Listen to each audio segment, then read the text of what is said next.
Sky Tokens deck, Thompson with this deck. And last week I spoke of predicting an uptick in reclamation stages because of Whip of Erebos and Jeskai Ascendancy being prevalent in the two top decks. Ross playing a full 3 in the main deck this weekend. That's quite a few of those. Thompson going to start things off with a Sylvan Caryatid after a couple of green-black dual lands. Merriam with a Sandsep Citadel. Second land will be a Windswept Heath. He will sacrifice that. Get either a Forest or a Plains and a Caryatid of his own. So both players have the mana acceleration. Thompson's got the Courser of Krufix, however. The top card here is a Doomweight Giant. Does he have a third land is the question. It looks like he does with a Temple of Silence, so he will play that, put Doomweight to the bottom. Take a look at the top card now. It's a copy of Sandsep Citadel, and Gerry will pass the turn back. Doomweight Giant, very popular here for both players. Thompson with 4, Merriam with 3. And Gerry's hand must be pretty flush with action if he's willing to put a Doomweight Giant on the bottom of his deck this early on. One of the better threats in these kind of mirror matches. Powerful on its own right, and a good answer to Hornet Queen, which is one of the trump cards. Merriam does draw his card for the turn. He's got a land to play. It'll be a Forest. And now a Siege Rhino. So he will gain 3. He's up to 22. Thompson's going to go down to 18, and we will push it back Gerry's way. Forest, the top card of his deck. That comes into play immediately. Courser, Trigger. Gain a little life. Hornet Queen's now the top card. You saw Sandsep Citadel was the draw for the turn. Now here's Nylon of Blossoms. Trigger. Draw a card. It's a Hornet Queen. Top card of the deck now is Whip of Erebos, and Thompson will pass the turn back. One copy of Eidolon of Blossoms here, and if Ross does not have a removal spell ready to go right now, this Eidolon can run away with the game. And one thing we do know that Merriam has is a Siege Rhino. He's got 4 mana. He's going to play Whip of Erebos. He'll be attacking here for 4 and gaining 4 life. Thompson's going to go down to 15. Merriam's going to go up to 26. But that's not a removal spell, though there is a Temple of Silence. Maybe that can help him find one. The game is rarely about damage racing, at least game 1 in the mirror match. It's about board position and card advantage, and right now Gerry's winning that battle. Whip of Erebos the draw. Sandsep Citadel is on top. It's going to come into play now. Trigger the Courser. Thompson going to go up to 16. Sandsep Citadel will be the draw next turn, potentially. You do see Thompson with a Satyr Wayfinder. Looks like he's going to deploy that here in just a moment.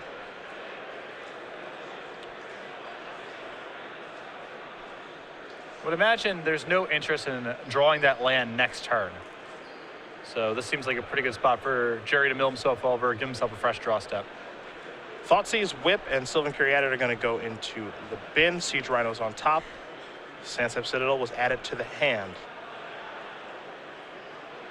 The manipulation that this deck has and the ability to slowly gain card advantage through Courser and Wayfinder Eidolon of Blossoms along with Whip of Erebos. Very powerful. Not just raw card count too, but the selection this deck generates is excellent. You don't expect that from a green deck. No. There's the attack for 4 points of damage. Thompson's, of course, not going to be blocking that Siege Rhino, so he'll just pass the turn back after putting Merriam down to 22. Merriam will draw a card for the turn, but as you mentioned, it's not about the life totals, at least at this stage. It can get to be about life totals when players get very low because of Siege Runner triggers, but in this sort of spot, even though Ross is ahead in the damage race, Gerry, I believe, is winning the game. Merriam going to tap some mana here. So Satyr Wayfinder. We'll take a look at the top 4 cards. Doomweight Giant, a Windswept Heath, Llanowar Waste. Let's make it 2 of those. We'll get to select one of those lands. And we'll see which one Merriam opts to take.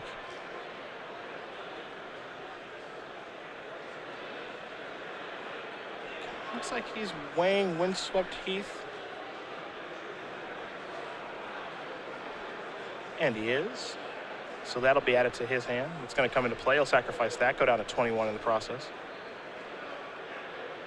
I don't know if this is because he needs a second white source of mana or if he's just willing to thin out his deck. I guess a 3rd or 4th white source of mana here. Yeah, he will get a Plains. So mana base is certainly online here for Merriam. See what he wants to do now that he does have 4 mana. He does have the ability to activate Whip of Erebos if he'd like. Bring back a Doomweight Giant. The Windswept Heath here also might just be a concession to the Murderous Cuts in his deck. He just wants to have a little bit more action in his graveyard. He has a lot of stuff to remove, but you can never be too certain when you have a bunch of Murderous Cuts in your deck. Hero's Downfall going to clear out the Rhino. Merriam going to play Reclamation Sage, take care of the Courser of Krufix. Oh, we'll just simply pass the turn back.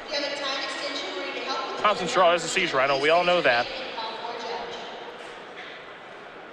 No more courser in play.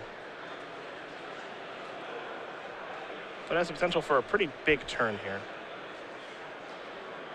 And how you navigate on these later turns in the matchup is pretty complicated stuff.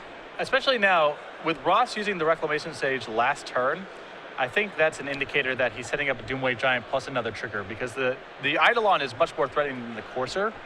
So if he's willing to do that, I believe it means he has the ability to get back the Doomweight Giant and trigger with another enchantment, clearing out the Eidolon in the process. You saw Courser come into play. That's going to trigger Eidolon of Blossoms. That allowed Thompson to draw a copy of Siege Rhino. The top card of his deck after that was a Temple of Silence, so that comes into play from the Courser.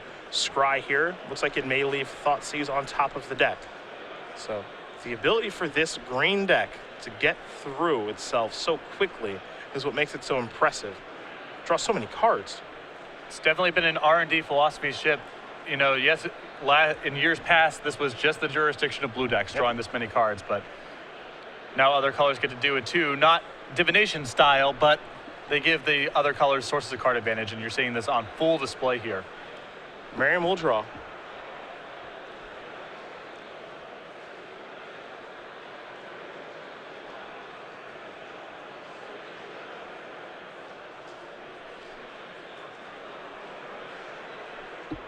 We'll see what he can put together on this turn of the game again, because at this point, he does look to be behind. Again, he is winning the life total game, 21-17. He does have an Urborg to play. But Gerry currently looks to have the better board. And it's just built a larger advantage as here comes Reclamation Stage. Sylvan Caryatid is going to jump in front of that. Now here's a Hornet Queen. And trigger. 4 insects will come in. Now the pressure is on Gerry. Does he have one of his 4 Doomweight Giants? Yeah, he put one to the bottom. Many moons ago with a Temple. Hornet Queen left unchecked is very hard for the other deck in the mirror match to beat game 1. It's part of the reason that players have gone to so many copies of Doomweight Giant. Sometimes you see Soul of Theros pop up in these lists for the same reason. You saw that in Atlanta in the finals. It was a big game then. And Gerry knows that he can't just play a Hornet Queen of his own right now, because Ross still has access to the Doomweight Giant in his graveyard. 7 mana. He will go with the Hornet Queen, however. Likely just knowing that that's going to die. He may just have to weather the storm. So he'll have 4 insects come in as well. And, you know, what this could be is just forcing Merriam's hand to get that Doomweight Giant and from his graveyard and have to commit 4 mana this turn. Could all be part of the plan there for Thompson. And we'll see what Merriam has to do on his turn. As him playing Hornet Queen first has definitely changed some things in this game.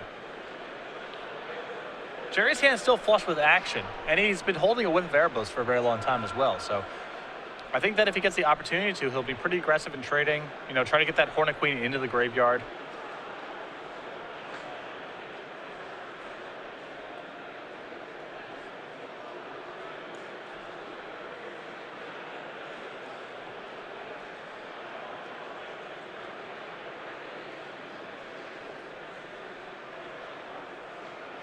Decisions here for Merriam. This Abzan Reanimator Mirror is a very complicated one, as he's going to serve in here with Reclamation Sage. And Gerry is going out of his way to make sure that card does not end up in the graveyard. Yep. There's a Sylvan Caryatid. I'm just going to pass the turn back. We'll go back Thompson's way. We know his draw for the turn. It's copy Hero's Downfall. Top card of the deck is a Courser of Crewface. Creatures in play on Thompson's side. You see he's got the Courser, Eidolon of Blossoms, Hornet Queen, a Satyr Wayfinder as well. He's going to lead up with a Thoughtseize now, however, and Merriam looks as though he's going to have a response. He's going to fire off his Hero's Downfall to take care of the Eidolon of Blossoms. And now a Murderous Cut as well. So able to clear up some of Thompson's things. Courser will die. That means the top card of the deck will be face down now, and the Thoughtseize will miss here as Merriam has no other cards in his hand. So Ross at this point is very much all about his copy of Whip of Erebos. That goes away, he doesn't have a lot left. No cards in hand, a board that's not really equipped to attack. And Gerry with a lot of cards left over in his hand, mostly due to the Eidolon and the Courser. Yeah, Merriam's side, you see the 2 copies of Sylvan Caryatid, the Hornet Queen and the 4 insects. Reclamation Sage that Thompson refuses to let die. Merriam really wants it in his graveyard. Satyr Wayfinder, and then the big one in Whip of Erebos. So boards are pretty cluttered up here. Hard to say who's in the lead right now. Gerry has a couple big draws here. If he finds a Doomwake Giant, I think he's comfortably ahead. If he finds a Reclamation Sage, he's playing 2 in his own main deck for the Whip of Erebos. I think he's comfortably ahead. Even the way the board looks right now, he's okay-ish. The Doomwake in the graveyard, again, still very scary for Gerry. But if Ross makes any push, Gerry can put the Hornet Queen into the graveyard with a block, play the whip out of his hand, get it back. And I guess that's attractive enough for Gerry that he's willing to ship in an attack. Well, here he comes.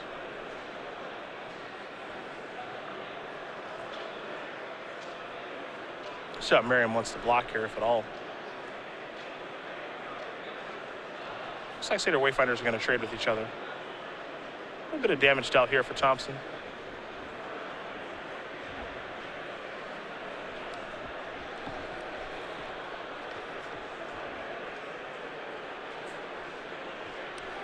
And Gerry knows that he's likely to get Doomwaked here, so he's willing to get in some attacks here because he can't hold back on defense altogether.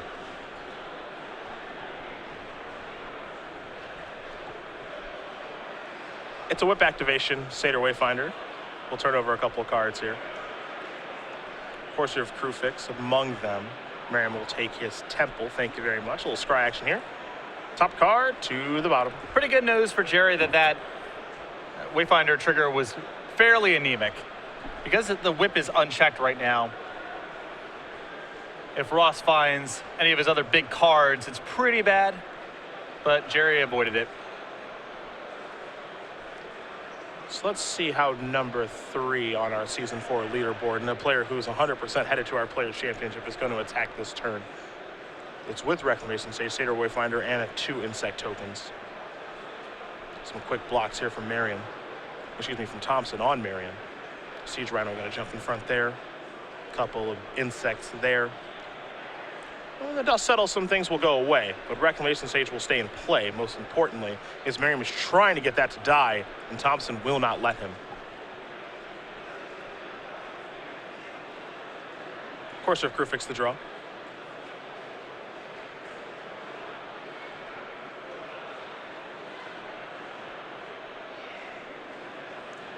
And as long as Gerry can keep his head above water through these whip activations, I think he's got a better late game at this point. Probably better draws in his deck overall. Top card's Murderous Cut there. See that from the Courser. Siege Rhino there in Thompson's hand. He's been sandbagging a Whip of Erebos for some time now, but he'll play the Rhino first. He'll go up to 20. Merriam down to 23.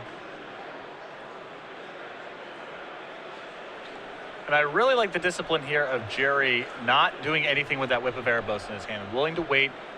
Knows that there's a risk of the Reclamation Stage going into the graveyard. On Ross's side of the table. And right now the board is pretty stable for Gerry, so there's no reason to make a move. Merriam just attacks with the Reclamation Sage. Sylvan Caryatid blocks it. Merriam goes up to 25. See, the life total is 25 to 20. As we are working our way deep in the late game now. Thompson going to play and activate Whip of Erebos finally. The question is, what is he getting back? All this just for a Satyr Wayfinder. Well, this is step 1. Yep. Turn over a couple of cards. Doomwake Giant among them. There's also an Utter End and a Siege Runner that are going to go to the graveyard. Or land going to be added to Thompson's hand. Some pretty exciting options there. Having access to a Doomwake, very valuable for Gerry. I don't know if he wants to fire it off just yet because he doesn't want to put that Reclamation Sage in the graveyard. But if he can find an answer for Ross's whip, then it becomes very good.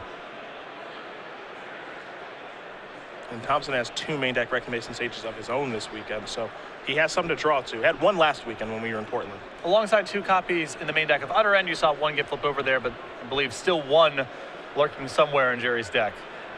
Windswept Teeth is the land that is put into play there for Thompson.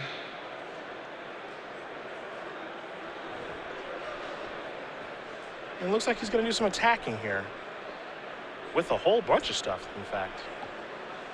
He will get to gain a bunch of life here, as he does have Whip of Erebos in play. So 2 Siege Rhinos, along with the Hornet Queen, a Satyr Wayfinder, and 2 insect tokens coming into the red zone. And keep in mind that the Siege Rhinos are really tough to block.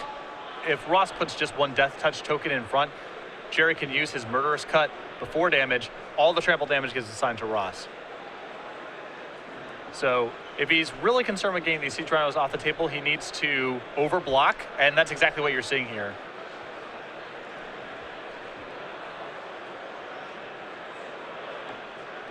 Not clear yet if Ross is single blocking each Rhino. It looks like he is.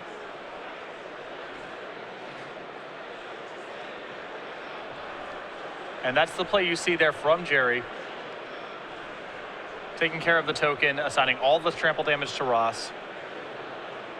Try to push some damage through. Get the life totals a little bit lower. He's got a graveyard that's capable of going on the offensive. Yeah.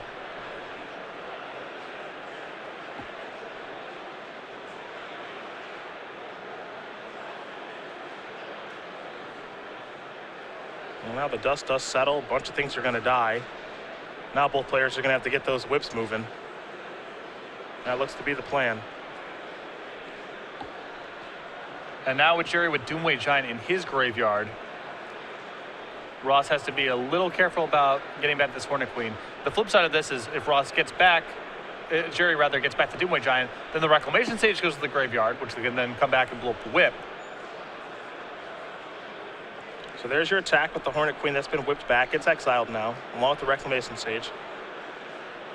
Merriam looks to push his life total up to 22, while Thompson's at 31.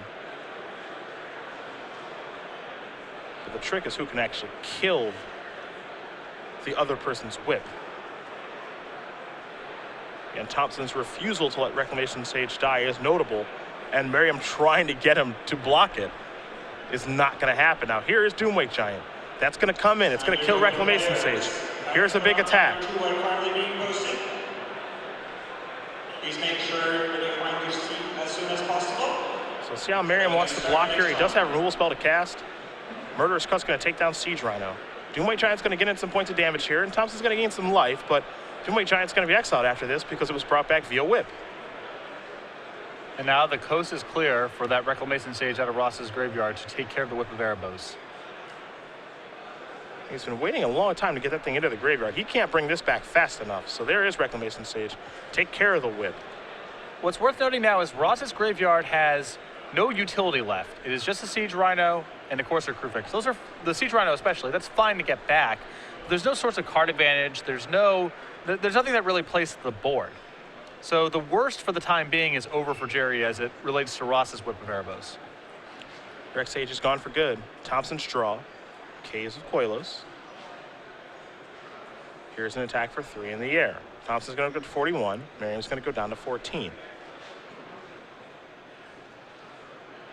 Perhaps that's why Thompson made the move when he did with the Doomweight Giant, knowing that Merriam has not much of anything in the graveyard, though he will activate, get back Siege Rhino. In we go. Going to be a huge life swing here. That's gone for good, which means that's the end of Merriam's turn. Back Thompson's way. He draws a copy of Siege Rhino in for 3. And you're getting a pretty good demonstration. This is the first time you've watched this matchup of why it's about the board and the graveyard and not really life totals, because both these decks are flush with ways to gain life. Hero's Downfall going to take care of the Siege Rhino. See, the life totals are fluctuating quite a bit. It looks like we stabilized at 15 to 33 for now. That's likely to change in just a moment, though. Let's make it 15 to 34. Activate the whip. Bring back the Courser. Take a look at the top card of the deck. Get the Satyr Wayfinder. Trigger from the Caves. Merriam going to go up to 16. In for 2. Merriam going to go up to 18. Thompson going to go down to 32. And that Wayfinder is a really juicy draw there with a Whip of Erebos in play. A lot of big hits Ross can get here. Can't cast it fast enough. And it comes. Trigger. Take a look at the top 4. Hornet Queen, Satyr Wayfinder, a Temple, and a Doomweight Giant. Those are all big. Temple is a nice land to find too, due to Scry. That's about the best you could ask for if you're Ross. 4 mana, activate, or bring him back the whip. Whip's gonna bring back the Hornet Queen. In we go.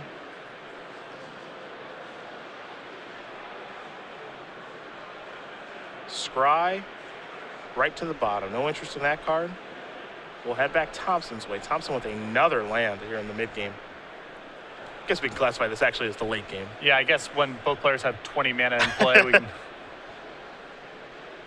Here's a whip activation. Doomweight Giant. Clear out that Hornet Queen token. In comes Merriam here with his creatures. Thompson's going to have to do some blocking now.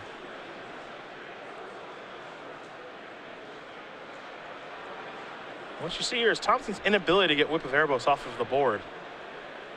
Certainly costing him now. It looked like he had survived the worst of it, but that Wayfinder has just brought a second wave of bad news for Gerry. And now it's not enough for him to answer the whip. He's also got to answer the board. And with, I believe, his 5th consecutive land, things are looking grim. Now, to be fair, his life total's quite high. Yeah, that's the thing. He still has time. Seder Wayfinder going to come back. Time to reload that graveyard, potentially. Doomwake, Hornet Queen did a good job. Reclamation Sage, too. Now I feel like Gerry has to draw an answer for the whip this turn. Yeah, it's got to be Rec Sage now. He's not going to be able to survive another Hornet Queen, Reclamation Sage, Doomweight Giant wave. Standard open players. Before we start Nope. rounds, I would quickly go over one Better ways, pass the turn back. Since yesterday, failure to reveal a one Merriam will card draw. is no longer a game cost by the warning. Activate again. Make sure that you reveal all board cards at the end of your The question is what to get back. Well, he's unsure of himself. Let's take a look here first. Yeah, this is Doomweight Giant check territory. Just make sure there aren't a bunch of them floating around. Welcome to round 2. You have 50 minutes. You may begin.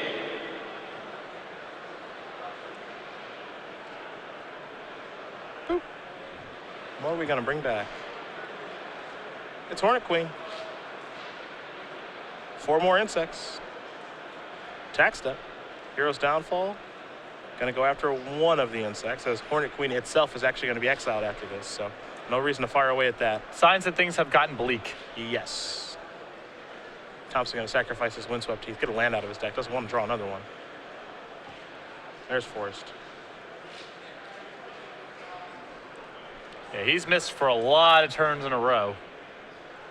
It said something about the speed of this matchup, too, where Gerry has drawn nothing for 5 or 6 turns. Ross has had a pretty flush graveyard, and it still takes a long time to close out the game. Got to play fast. Got to. Learn that firsthand in round number 1 of Portland.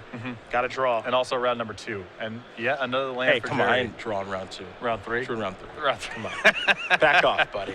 Sorry, I shouldn't have misrepresented what happened.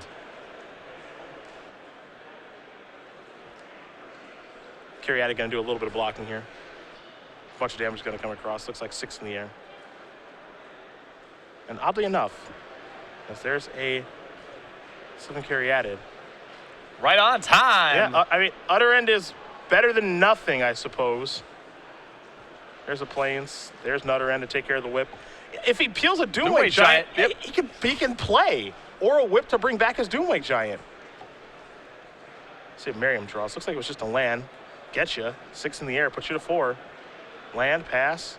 He actually has draws here. Yep. Just drew 2 more lands, and that's it. So Ross Merriam's going to win game number 1 here over Gerry Thompson in the Abzan Reanimator Mirrors. We turn our attention to the sideboards, where we will start with Thompson. And he's got 2 Ajani Mentor of Heroes, 2 Glare of Heresy, 2 Eidolon of Blossoms, a Temple of Silence, a Reclamation Sage, a Farika God of Affliction, 2 copies of Bile-Blight, 3 Drowning Sorrows, and a Thoughtseize. What do we like? Really solid options here. I like the Farika, the Reclamation Sage, the 2 copies of Eidolon of the Blossoms, the 2 Glare of Heresies, the 2 Ajanis, and I think the Bile-Blights can come in as well. He's got great options here.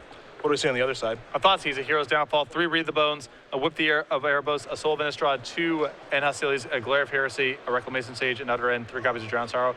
I like the Reclamation Sage, the Utter End, the Glare of Heresy, the Soul of Innistrad, the additional Whip, and the 3 copies of Read the Bones. Again, very good sideboarding plans for both these players. Both players will get ready for game number 2 here. We'll be underway in just a moment. You see, we're going to start this game probably around 29 or 28 minutes. So if Thompson wants to win this thing, he's going to have to move pretty quickly, though this matchup does take a little while. However, we will talk about the Open Series for next year, where we actually, you guys can't see it yet, but behind us, we have actually our first event of 2015 taking place. Yeah, we got a 2-day Standard Open hanging out behind us right now, which we will be, if we get to later today, we will be covering, and we'll get to the elimination rounds of tomorrow. But to start 2015 off outside of that event, we'll take a look at our calendar here, and we're going to start things off in wonderful Columbus, Ohio. Yep. 2 Legacy Opens as well in January, as you see Philadelphia and Indianapolis, and then Columbus and Washington, D.C. Those are going to be standard. We move to February. The Open Series hits Houston for the first time, February 14th and 15th. That will be standard. Los Angeles the following weekend, standard. The first modern Open Series event will be held in Baltimore in the end of February. Grand Prix Miami, which will be standard. Make sure to be tuned into MagicGP.com for more information as we get closer to that event. Dallas the following weekend, and then we close out Season 1 with the Invitational in Richmond, which will be standard for the Open event and standard Legacy for the Invitational. Looking forward to all of those shows. You're going to be a busy guy, as will I. Going to be watching a lot of matches at the beginning of next year as we do kick off the 2015 Open Series. Have had changes to the Open Series. If you guys have not seen those, definitely head over to StarCityGames.com to find out more about them, as our Opens are now 2-day, $20,000 events. First place, $5,000. Open points given away. Of course, buys in the Open Series tournaments no longer given at Invitational. So if you want to find out more changes about organized play here with Star City Games, definitely head over to StarCityGames.com to find out more about it. We're excited. We hope you guys are too. We're going to be handing out a ton of money next year. Yes, we are. I like money. Money's kind of sweet. These players have both won quite a bit of it this year, especially Merriam. He's really made a name for himself this year. Yes, he's done quite well for himself in the Open Series. Has had some good Grand Prix finishes as well. Good finishes Invitationals. Really has committed himself to the game. Gerry still hindered a little bit by, when you work in R&D, which he did for a little while. When sets get released, you're not allowed to play in sanctioned events for a little while if you worked on that set. So his schedule is a little hit or miss right now, but soon he will be back full throttle. Gerry electing to draw. Oh, man, putting him. I love it. Love it. Here's the Seder Wayfinder. Gonna turn over Reclamation Sage, Sansep Citadel, Llanowar Wasteland, a Hero's Downfall. Makes sense in this matchup. What is the tempo worth? Not very much. It only matters as it relates to Planeswalkers. If you can protect your Planeswalker, it's much more powerful. That's likely to happen on the play, but I still like the decision to draw because none of these players are going anywhere for a real long time. Seder Wayfinder here from Thompson. Windswept Teeth can be added to the grip, 2 coursers, and a carry added into the bin.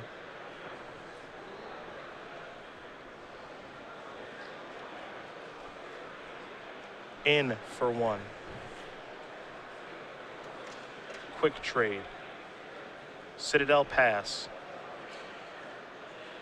Corsair Crew fix the draw. It's a Temple of Silence. Take a look at the top card here, Will Thompson. He's going to leave it on. Pass the turn back over to Merriam. Merriam with land number 4 and Siege Rhino number 1. He'll go up to 22. Thompson will go down to 16. And Gerry had the option there of just firing off his Corsair last turn, but he knows, again, the matchup is about selection, it's about card advantage, and there's no rush to get any particular card into play. He'll play a Heath, go down to 15, play a Rhino, he's going up to 18. We'll see what land he searches up. It's a Forest, pass the turn back. It's 18 all. Attack. Will Thompson block. Couple cards that make blocking risky here. Abzan Charm and Doomweight Giant. But 4 damage is a lot to take. Yeah, even in this matchup, 4 is a lot. If you're Merriam, this attack is basically a free roll. Yeah. Put them to the test.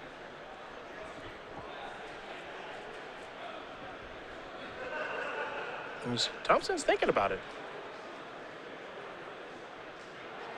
This is not a pleasant position to be in. It looks like he's just... Looks like he may have blocked now. It's just going to utter end that, and then some trample damage will take place. Here's a Temple of Silence. Top card stays on top, pass the turn back. So Thompson goes down to 14. Doomweight Giant to draw. And a lot of players there would have just had the instinct of just, all right, I'll utter end your Siege Rhino and attack you. Ross chose a better line because if Gerry says no blocks, Ross can use his mana in the second main phase to develop his board and then utter end it down the line. Merriam attacking again. There's Doomweight Giant. Pass the turn back. Thompson draw. Copy of utter end.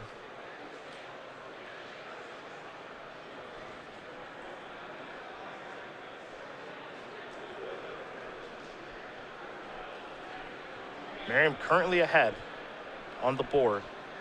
A little behind on the life totals here, but he's got to be happy with his position. Thompson going to sacrifice his Windswept Heath. He's going down to 16. He'll search up a Forest.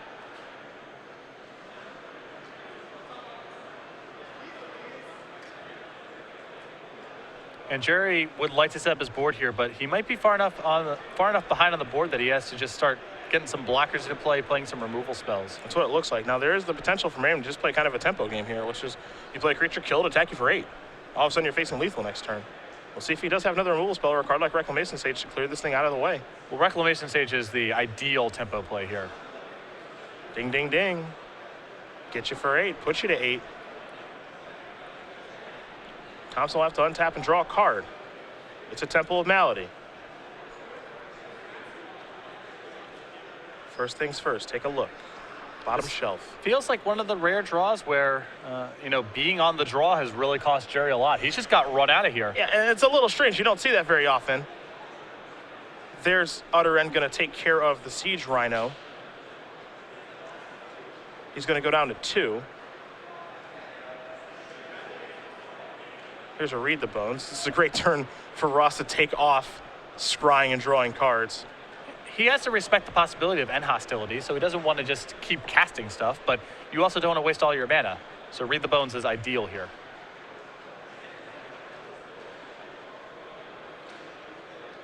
Plains, Caryatid, pass the turn back.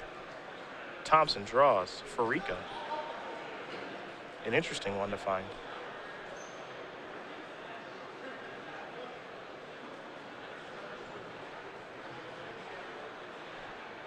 It's a Courser, top card, a Johnny. Ugh, he's going to pack it up and pack it in. Ross Merriam going to win this match here over Gerry Thompson, 2-0. The Abzan Reanimator Mirror goes to Merriam, and he moves on to 8-3. The rare beatdown draw, getting it done. Yeah. Especially because both these decks, if anything, slow down post-board. They're bringing in more removal spells. They're bringing in cards like Farika to play a long game, and Ross just beat him up. No other way to put it. Yeah, in game 1, Gerry flooded a little bit, and then in game 2, you just got ran out of the gym, chose to draw first, and it looks as though it may have backfired. I like drawing in these kind of matchups